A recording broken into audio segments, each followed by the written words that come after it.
اللہ علیہ وسلم تزوجوا ولا تکونوا کرہبان النصارى، نکاح کرو عیسائیوں کے پادریوں کی طرح نہ بنو.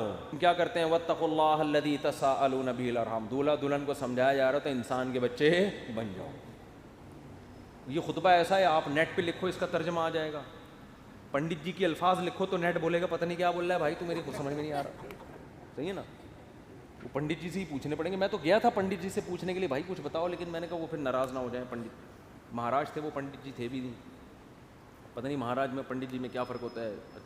وہ ان کے مفتی اعظم ہوتے ہوں گے شاید پنڈت، اور مہاراج نارمل مولانا ہوتے ہوں گے، تو شاید یہ ہوتا ہو، واللہ عالم. خیر، پھر اللہ نے کیا فرمایا؟ دوسری آیت جو پڑھی جاتی ہے، یا ایھا الذین آمنوا اتقوا اللہ وقولوا قولا سدیدا، ایمان والو اللہ سے ڈرو اور ہمیشہ سیدھی سیدھی بات کیا کرو. کیا کیا کرو؟ یہ نہیں کہ سچی بات. قولوا قولا صادقا نہیں کہا اللہ نے، قولوا قولا سدیدا. سدیدا کا مطلب سیدھی سیدھی، ٹیڑھی میڑھی آڑے ترچھے نہیں چل باتیں نہیں کیا کرو. اس سے فائدہ کیا ہوگا؟ یصلح لکم اعمالکم، تمہارے اعمال کو درست کر دے گا. یہ میاں بیوی کو سمجھایا جا رہا ہوتا ہے کہ ابھی سے نا سیدھی بات کرنا سیکھو. ٹوپیاں گھمانا، شوہر بیوی کو ٹوپیاں، بیگم میاں کو، پوری زندگی کس پہ چلتی ہے؟ ٹوپیوں پہ. سیدھی بات کرتے ہی نہیں. سسرال سے الگ آڑی ترچھی باتیں، سسرال والے داماد سے الگ، بیٹی سے الگ. گھروں میں جو آگ لگتی ہے وہ سیدھی باتیں کرنے سے لگتی ہے، آڑی ترچھی باتیں کرنے سے. جھوٹ پلو گھماتے ہیں باتوں کو، صحیح بات ہی نہیں کرتے. تو اس سے کیا ہوتا ہے؟ اعمال خراب ہونا شروع ہو جاتے ہیں. جب آدمی کو پتہ ہوتا ہے نا مجھ سے کوئی پوچھے گا تو مجھے سچ بولنا پڑے گا، تو وہ کام ہی ایسا نہیں کرتا کہ جواب دہی ممکن نہ ہو اس کے لیے. تو یہ میاں بیوی کو تمیز سے نصیحت کی جاتی ہے. اور پھر حدیثیں پڑھی جاتی ہیں، النکاح من سنتی، نکاح میری سنت ہے.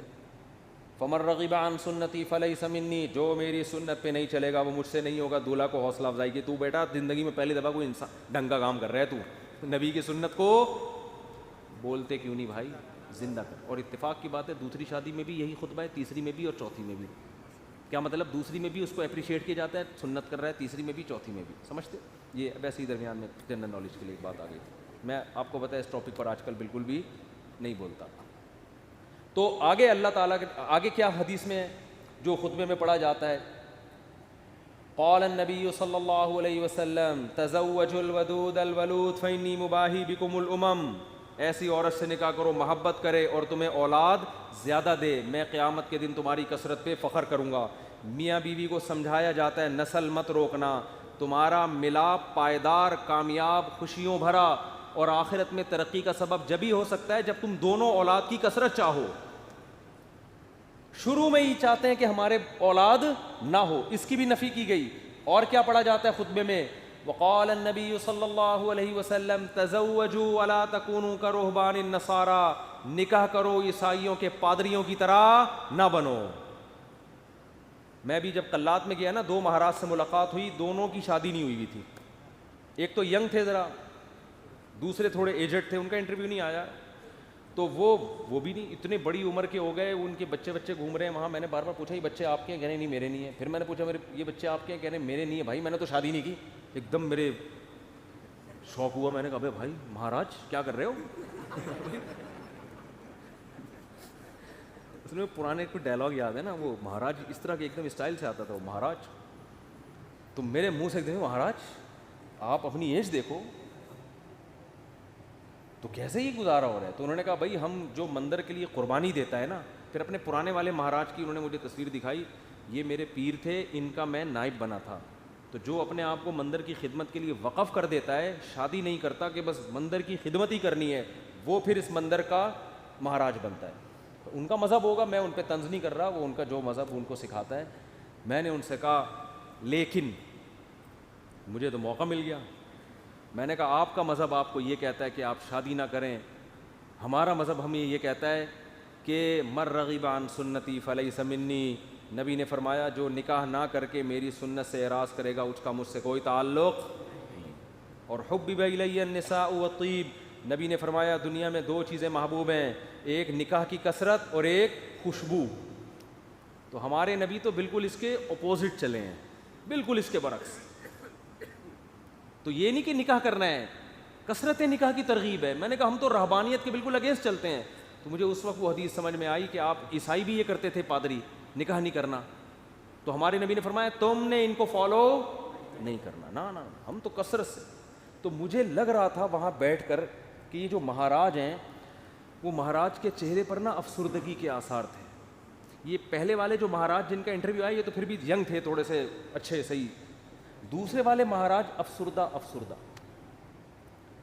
گھٹنوں میں بھی پرابلم, کچھ مسائل بھی تھے بیماریوں کے. تو میں مہاراج سے ریکویسٹ کرنے والا تھا کہ کر لیں شادی, یہ مسائل آپ کے نیچرل لائف کا کوئی آلٹرنیٹ نہیں ہے. مندر کی خدمت شادی کر کے بھی ہو سکتی ہے.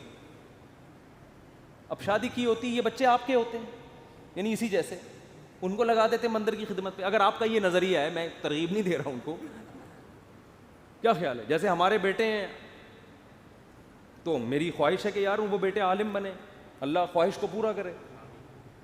مہاراج میں جو باتیں آپ سے کر رہا ہوں آپ تنہائی میں بیٹھ کے ان باتوں پہ غور کریں.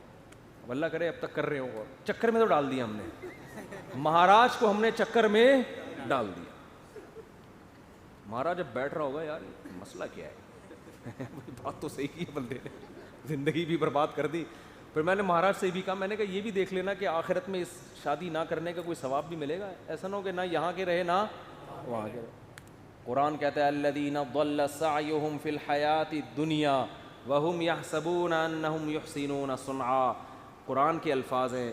بھائی ہندو یہ نہ سمجھیں کہ میں تو اسلام کی بات کروں گا نا, آپ کا مذہب اگر یہ کہتا ہے تو ٹھیک ہے بھائی آپ اس کو فالو کریں, آپ کو نہیں سمجھ میں آ رہا تو ہم کیا کہہ سکتے ہیں. لیکن ہمارا جو مذہب ہے وہ ہمیں کیا کہہ رہا ہے, وہ یہ کہہ رہا ہے کہ الذین ضل سعیہم فی الحیاۃ الدنیا. کچھ لوگ دنیا میں ایسے ہیں کہ جن کی کوششیں برباد ہو جائیں گی دنیا میں, حالانکہ وہ یہ سمجھ رہے ہیں کہ وہ بہت اچھا کام کر رہے ہیں. دیکھو ایک آدمی غلط کام کر رہا ہوتا ہے, غلط کو غلط سمجھ کے, اس کو پتہ ہے بھائی چرس پینے کا آخرت میں کوئی ثواب ملے گا, اور چرسی کو امید بھی نہیں ہوتی. وہ کہہ رہا ہو یار مجھے پتہ ہے آخرت میں بربادی ہے لیکن اب مزے اڑا لوں تھوڑی دیر کے. ہیروئنچی کو پتہ ہے آخرت میں بربادی ہے مگر مزے اڑا لو. زانی کو پتہ ہے آخرت میں بربادی ہے مگر مزے اڑا لو. لیکن کچھ لوگ ایسے ہوتے ہیں جو بڑی محنت کر رہے ہوتے ہیں, اپنی حلال خواہشات کو بھی قربان کر رہے ہوتے ہیں, اور وہ سمجھ رہے ہوتے ہیں آخرت میں مل جائے گا بدلہ. اللہ کہتے ہیں نہ دنیا میں ملے گا اور نہ آخرت. کیونکہ پیپر جو اللہ نے بنایا ہے نا اس کو فوکس کرنا ہے آپ نے. پیپر فزکس کا ہے اور آپ ریاضی کے مشکل ترین سوالات لے کے بیٹھ گئے, اور جو فزکس کا آسان سوال تھا اس کا آپ اس کو حل نہیں کر رہے. کیمسٹری کا آسان سوال تھا پانی کا فارمولا کیا ہے, ہائیڈروجن ڈائی آکسائڈ ہے نا, یہ بہت آسان تھا. آپ کہہ رہے تو بہت آسان ہے یار یہ نہیں حل کرتا مجھے اصل میں ایک فزکس کا ایک بڑی پیچیدہ ایکویشن ہے اس کو میں حل کر سکتا ہوں. اس کو بیٹھ کے آپ نے حل کرنا شروع کر دیا. عقل مند کہے گا بھائی تیرے سے جو پوچھا گیا ہے اس کو تو فوکس کر, جو سوال پوچھا نہیں جا رہا اس کا جواب کیوں دے رہا ہے. اب آپ جواب میں یہ کہیں یار دیکھو میری اتنی محنت کر کے میں نے فزکس کی اس ایکویشن کو حل کیا ہے, میں یہ سوچ بھی نہیں سکتا کہ ممتحن اور ایگزامینر میری اس محنت کو ضائع کر دے, یقیناً 100 نمبر دے گا.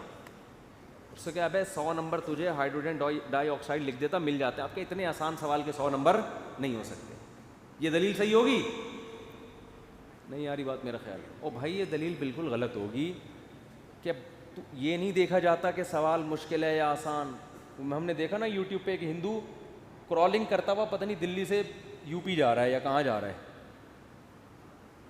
لیٹ کے کہہ رہا ہے بھائی یہ پتہ نہیں کون سے بھگوان ہے جس کی روح خوش ہو جائے گی اس سے. تو آپ محنت بہت کر رہے ہیں, اس کا رزلٹ کیا ہے؟ 0.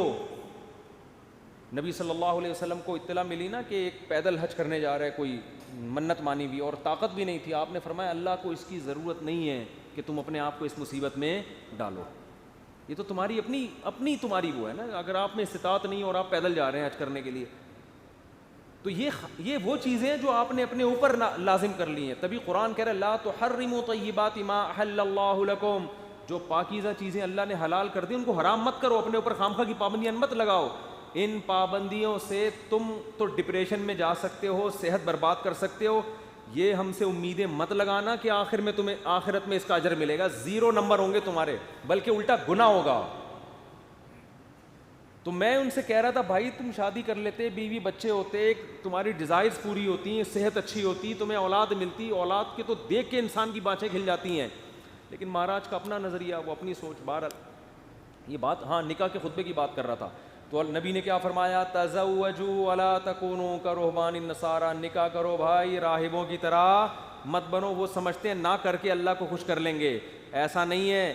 نکاح کرنے سے اگرچہ تمہاری خواہش پوری ہو رہی ہے, تمہاری ڈیزائرز پوری ہو رہی ہیں, تمہارے لیے ایک لذت کا سامان پیدا ہو رہا ہے, لیکن اس ڈیزائرز پوری کرنے سے اللہ ناراض نہیں ہوتا, بلکہ اللہ اور خوش ہوتا ہے. کیونکہ اللہ نے یہ رکھی اس لیے کہ تاکہ مرد عورت کے حقوق اٹھائے, ذمہ داریاں اٹھائے, اس کی اولاد کی تربیت کرے. اگر یہ ڈیزائرز پوری کرنے پر پابندی لگا دی جاتی, عورتوں کا بھی بیڑا غرق ہوتا اور تمہارا بھی, اور نسل بھی نہ بڑھتی جو اللہ چاہتا ہے. تو اب اصل جو میں ٹاپک کی طرف آتا ہوں, کتنا اچھا خطبہ ہے نا, یہ دولہا دلہن کو سمجھایا جا رہا ہے. وہ تو الگ بات ہے, دولہا دلہن خطبہ سنا اور پتلی گلی سے نکل گئی, پوچھتے ہی نہیں کہ مفتی صاحب کچھ ترجمہ کرا دو, کیا کہا تھا, نصیحتیں. وہ تو ان کا اپنا ہیڈک ہے نا, یہ اللہ کا قصور نہیں ہے, پوچھتے ہی نہیں, بس آ جاتے ہیں نادرا سے رجسٹرڈ ہو گیا. نادرا سے مفتی صاحب آپ نے کہا تھا ایک ہفتے کے اندر سرٹیفکیٹ مل جائے گا, وہ ولید سے رابطہ نہیں ہو رہا ہے, 1.5 ہفتہ ہو گیا ابھی تک. اس کی فکر ہوتی ہے بیوی میرے نام ہو جائے. میں ان سے کہتا ہوں دیکھو بیوی تمہاری ہو گئی ہے, نمبر پلیٹ ایشو ہو جائے گی تھوڑے دن. وہ ان کو فکر ہوتی ہے نا, ڈاکومنٹس نہیں بنے. میں نے کہا بھائی ابھی تمہارے نام رجسٹر بھی ہو جائے گی, فی الحال بیوی کے ماتھے پہ لگاؤ اپلائڈ فار رجسٹر. یعنی یہ بک ہو چکی ہے, اب اس سے کوئی اور شادی کی کوشش نہ کرے, یہ لکھ دو اس پہ. اگر بہت زیادہ آپ کو خطرہ ہے نا, بھاگ نہ جائے, کہیں نہیں بھاگے گی انشاءاللہ. اور اگر سلوک اچھا نہیں ہے تو رجسٹر ہونے کے بعد بھی بھاگ جائے گی, ہوتا ہے ایسا. تو وہ نادرہ کے کاغذ لے کے گھومتے رہو گے, جیسے میں اب تک وہ ٹھپے لے کے, سبزی والا جو پیسے لے کے بھاگا ہے نا, اس کے انگوٹھے لے کے 6 سال تک گھومتا رہا میں. انگوٹھا ابھی بھی رکھا ہوا, میں نے پھاڑ کے پھینک دیا. میں نے کہا یار انگوٹھے پہ تو کیس ہو نہیں سکتا, دل تو چاہ رہا تو اس انگوٹھے کو پکڑ کے لگاؤں گا کھینچ کھینچ. تو یہ کاغذات دھرے کے دھرے رہ جاتے ہیں.